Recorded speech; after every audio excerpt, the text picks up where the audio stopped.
जय हिंद बच्चों। पिछले वीडियो में हम लोग आव्यूह किसे कहते हैं ये सब हम लोग पढ़ लिए थे। आज से हम लोग सीखेंगे आव्यूह के प्रकार। ठीक है, देखा जाए।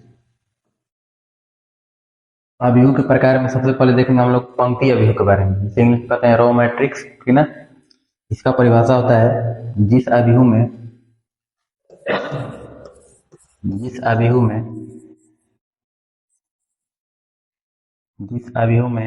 पंक्ति की संख्या केवल एक हो उसे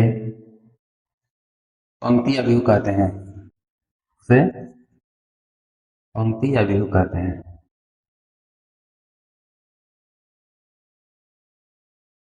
ठीक ना।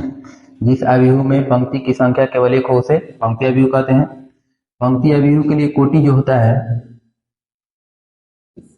इसके लिए देखिए आव्यूह जो लिखा जाता है ए बराबर ए आई जे। इसमें देखिए पंक्ति केवल कब होता है? एक होता है, जबकि असम कितने भी हो सकते हैं, यानी एक गुना एन के रूप का होता है। या कोटि कितना होता है? एक गुना एन के रूप में होता है। ये पंक्ति केवल कब रहेगा? एगो। असम की संख्या बहुत सारी हो सकती है। जिस आव्यूह में केवल एक पंक्ति उसे क्या कहते हैं? पंक्ति आव्यूह कहेंगे। स्तंभ आव्यूह देखिए, जिस आव्यूह में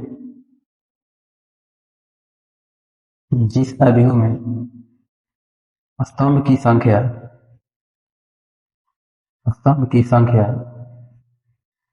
केवल एक हो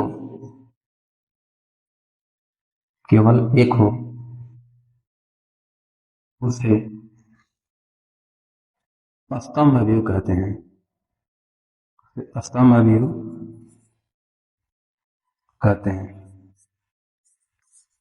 ठीक ना।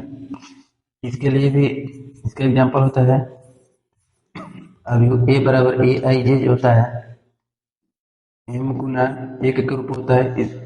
पहले जो होता है पंक्ति होता है, बाद में होता है स्तंभ। ठीक ना। स्तंभ की संख्या इसमें केवल कितने होगी? एक होगा। इसका उदाहरण भी आप लोग देख सकते हैं, जैसे ये बराबर 3, 7, 5 इस प्रकार से क्या हो जाएगा? इसमें केवल का वो पंक्ति है एगो, एक रख पंक्ति भी कहेंगे। इसका उदाहरण इस प्रकार से हम लोग देख सकते हैं। इसमें स्तंभ की संख्या केवल का वो है एगो, हम लोग स्तंभ आव्यूह कर सकते हैं। ठीक ना। अगला प्रकार देखेंगे हम लोग शून्य आव्यूह। देखिए, जिस आव्यूह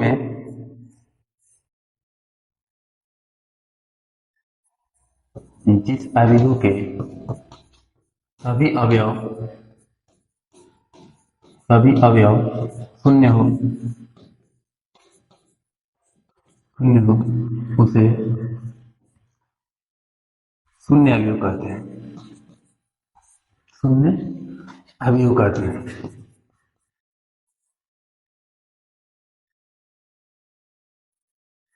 ठीक है। देखिए, जिस आव्यूह के सभी अवयव का हो शून्य उसे शून्य आव्यूह कहते हैं। शून्य आव्यूह के लिए एग्जांपल हम लोग लिख सकते हैं 0, 0, 0 तो क्या है? शून्य आव्यूह के अंतर्गत है। ठीक ना। जिसके सभी अवयव का हो शून्य उसे क्या कहते हैं? शून्य आव्यूह कहते हैं। अब हम लोग पढ़ेंगे वर्ग आव्यूह। ठीक ना। वर्ग आव्यूह किसे कहते हैं? जिस आव्यूह के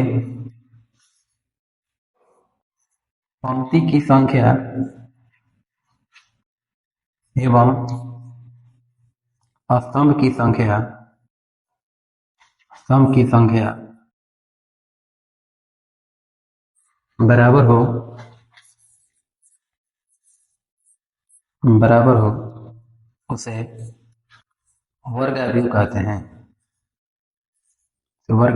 वर्ग आव्यूह कहते हैं। जिस आव्यूह के पंक्ति की संख्या एवं स्तंभ की संख्या बराबर उसे वर्ग आव्यूह कहते हैं।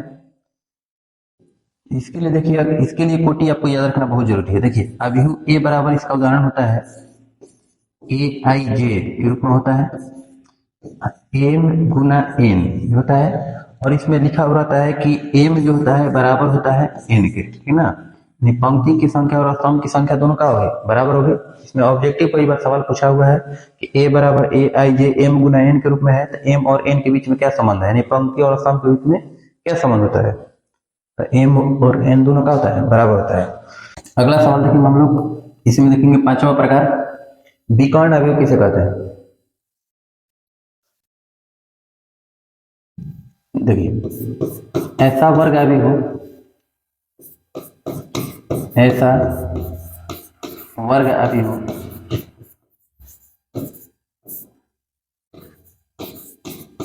जिसमें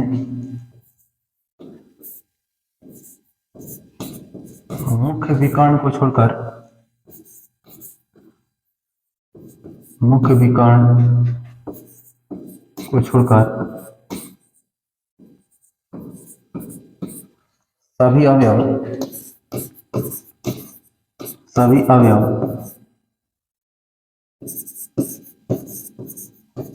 शून्य हो,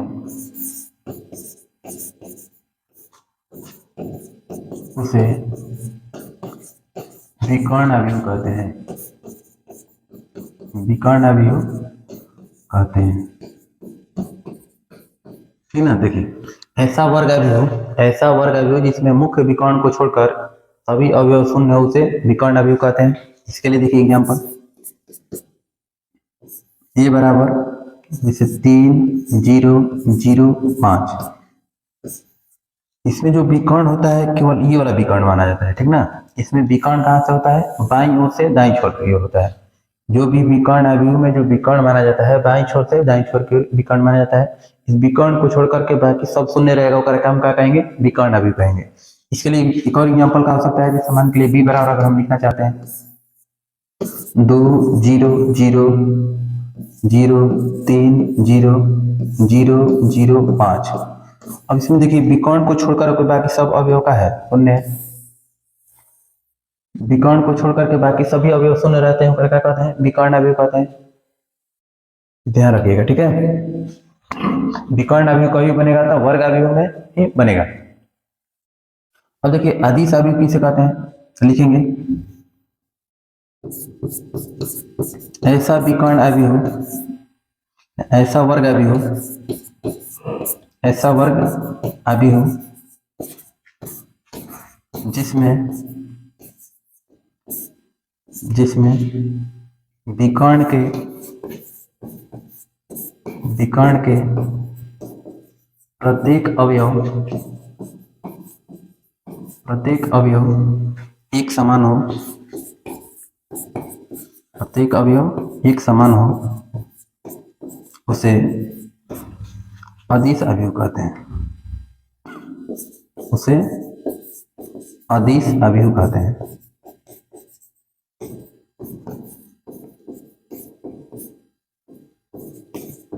ठीक ना। लगे, ऐसा वर्ग अवयव जिसमें विकर्ण के प्रत्येक अवयव एक समान हो, उसे अदिश अवयव कहते हैं। इसके लिए देखिए एग्जांपल क्या हो सकता है, ए बराबर जैसे 3, 0, 0, 3। ये भी एक विकर्ण अवयव है, लेकिन इसमें देखिएगा तो विकर्ण के प्रत्येक अवयव का है एक समान है, 3, 3 है, तो हम क्या कहेंगे? अदिश अवयव कह सकते हैं। इसका एक और एग्जांपल देख सकते हैं, जैसे मान के लिए ए बराबर दिया है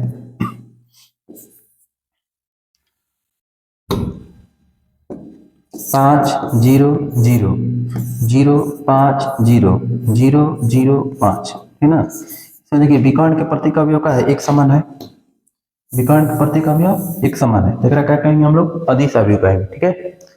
उम्मीद है ये चीज समझ में आया होगा। सभी अदिश अवयव का होते हैं, एक प्रकार के विकर्ण अवयव हो सकते हैं, सभी विकर्ण अवयव चाहे अदिश अवयव, सभी का है एक प्रकार के वर्ग अवयव होते हैं। ठीक है। अगला प्रकार हम लोग देखेंगे तत्समक या एकांक अवयव, बहुत महत्वपूर्ण चीज है। देखिए, ऐसा वर्ग अवयव, ऐसा वर्ग अवयव जिसमें विकर्ण के प्रत्येक अवयव, विकर्ण के प्रत्येक अवयव केवल एक हो, केवल एक हो, विकर्ण के प्रत्येक अवयव केवल एक हो, बाकी सभी अवयव, बाकी सभी अवयव शून्य हो उसे तत्समक या एकांक अवयव कहते हैं। या एकांक अवयव कहते हैं। देखिए ऐसा वर्ग अवयव जिसमें विकर्ण के प्रत्येक अवयव केवल एक हो, बाकी सभी अवयव शून्य हो, उसे क्या कहते हैं? तो समक अवयव कहते हैं। ठीक है, समक के तो समक या एकांक अवयव कहते हैं, ठीक ना। ऐसा वर्ग अवयव जिसमें विकर्ण के प्रत्येक अवयव का हो केवल एक हो, बाकी सभी अवयव शून्य, उसे क्या कहते हैं? तो समक या एकांक अवयव कहते हैं। इसके लिए देखिए समझिएगा ध्यान से, इसे हम लोग कैपिटल आई से दर्शाते हैं। एकांक अवयव को या तो समक अवयव को किसके द्वारा दर्शाया जाता है? कैपिटल आई से दर्शाया जाता है। अब कैपिटल आई के लिए देखिए, अगर दो कोटि के लिए रहेगा तो हम लोग I2 लिखते हैं। I2 बराबर कितना हो जाएगा? 1 0 0 1। ठीक है, अगर 3 कोटि वाला रहता है तो हम I3 लिखते हैं। I3 के लिए कितना होता है? 1 0 0 0 1 0 0 0 1। ये चीज ध्यान रखिएगा। ठीक है, I2 से हम लोग 1 0 0 1 2 कोटि वाला दर्शाते हैं, और 3 कोटि वाला का 1 0 0 0 1 0 0 0 1 दर्शाते हैं। इसका एक और परिभाषा हो सकता है, ऐसा विकर्ण अवयव जिसके प्रत्येक अवयव का हो एक के बराबर हो, जिसके विकर्ण के प्रत्येक अवयव का हो एक हो, उसे एकांक अवयव या तो समक अवयव कह सकते हैं। ठीक है, अब देखिए ऊपरी त्रिभुजाकार अवयव लिखेंगे। ऐसा वर्ग अवयव, ऐसा वर्ग अवयव जिसमें मुख्य विकर्ण के ऐसा वर्ग अवयव जिसमें मुख्य विकर्ण के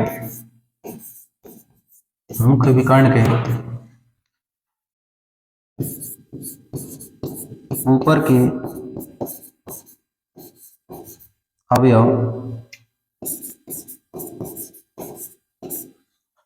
अवयव हो तथा नीचे के सभी अवयव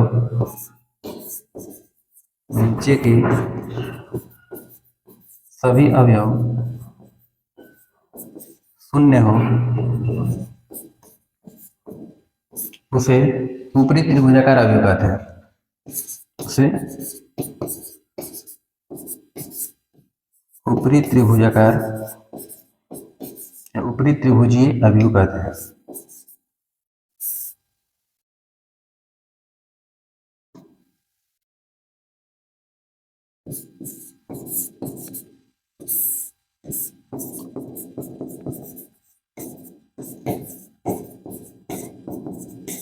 चिन्ह देखिए, ऐसा वर्ग अवयव जिसमें मुख्य विकर्ण के ऊपर के अवयव हो तथा नीचे के सभी अवयव का हो शून्य हो, उसे ऊपरी त्रिभुजीय अवयव कहते हैं।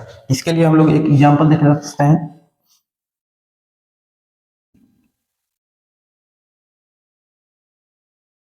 इसके लिए देखिए एग्जांपल का हो सकता है, जैसे मान के लिए अवयव ए बराबर हम क्या लिख सकते हैं? 3 2 5 0 7 3 0 0 1, है ना। इसमें अब का हम देखेंगे कि देखिए ये वाला आपका विकर्ण है।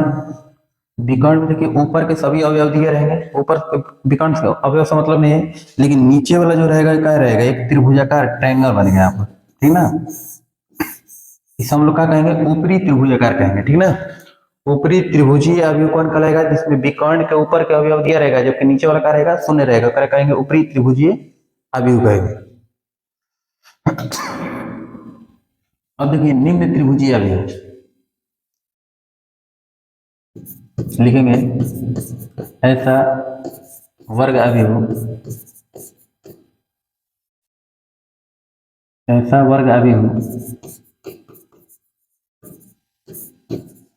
जिसमें मुख्य विकर्ण के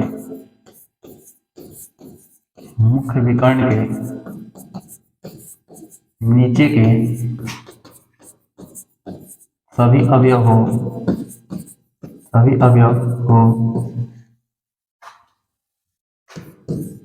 जबकि ऊपर के सभी अवयव शून्य हो उसे निम्न त्रिभुजीय अवयव कहते हैं। निम्न त्रिभुजीय अवयव कहते हैं। ठीक है, देखिए ऐसा वर्ग अवयव जिसमें मुख्य विकर्ण के नीचे के सभी अवयव हो जबकि ऊपर के सभी अवयव का शून्य हो उसे निम्न त्रिभुजीय अवयव कहते हैं। इसका भी एक तो एग्जाम्पल देख लिया जाए। समान के लिए ए बराबर दिया है 3 0 0 5 7 0 8 4 5। ठीक है, अब इसमें देखिए विकर्ण कौन कहलाता है। विकर्ण हमेशा ध्यान रखना है कि बाएं से दाएं छोर वाला विकर्ण रखना है। ये आपका क्या हो जाएगा विकर्ण। विकर्ण के देखिए नीचे का सभी अवयव है जबकि विकर्ण के ऊपर के अवयव का हो जाएगा। यहाँ पर शून्य दिया हुआ है। यहाँ पर देखिए त्रिभुजाकार ट्रायंगल बनेगा ये वाला। ठीक है, क्या लिखेंगे ऐसा वर्ग अवयव जिसमें मुख्य विकर्ण के नीचे के सभी अवयव का हो जबकि ऊपर के सभी अवयव का हो शून्य हो उसे हम लोग निम्न त्रिभुजीय अवयव कहते हैं। ठीक ना, इसका एग्जाम्पल इस प्रकार से होगा। अब देखिए क्षैतिज अवयव किसे कहते हैं। क्षैतिज ऊर्ध्वाधर मतलब आप लोग समझते होंगे। देखिए क्षैतिज कौन कहलाता है, इस प्रकार से जो लेटा रहता है प्रकार कहते हैं क्षैतिज। ऊर्ध्वाधर मतलब ऊपर नीचे इस प्रकार से। ठीक ना, अब बताइए कैसा अवयव रहेगा कि जिसमें इस प्रकार के अवयव हो सकता है। इसमें स्तंभ की संख्या क्या होगी, ज्यादा होनी चाहिए और पंक्ति की संख्या कम, तो क्या हो जाएगा क्षैतिज हो जाएगा। अगर इसमें पंक्ति की संख्या ज्यादा रहे और स्तंभ की संख्या कम रहती क्या हो जाएगा, ऊर्ध्वाधर हो जाएगा। ठीक ना, अब देखिए लिखेंगे जिस अवयव में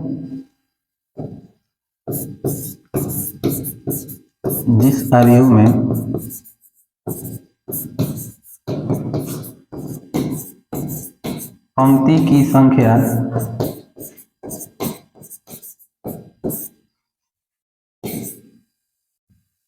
जिस अवयव में पंक्ति की संख्या से स्तंभों की संख्या अधिक हो, स्तंभों की संख्या अधिक हो उसे क्षैतिज अवयव कहते हैं। क्षैतिज अवयव कहते हैं। ठीक ना, देखिए जिस अवयव में पंक्ति की संख्या से स्तंभों की संख्या का हो अधिक हो उसे हम लोग क्षैतिज अवयव कहते हैं। इसका एग्जाम्पल आप लोग देख सकते हैं। जैसे ए बराबर दिया रहेगा 3 2 8 5 1 0 3 0।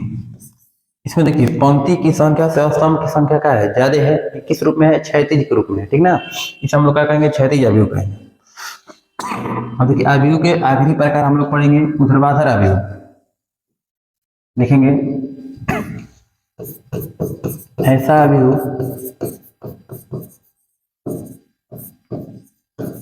जिसमें स्तंभ की संख्या से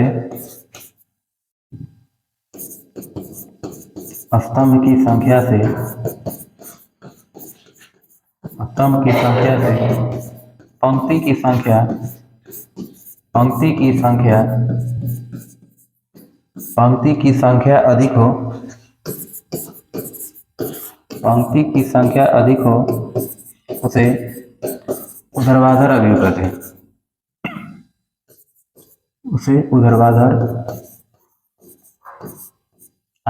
हैं।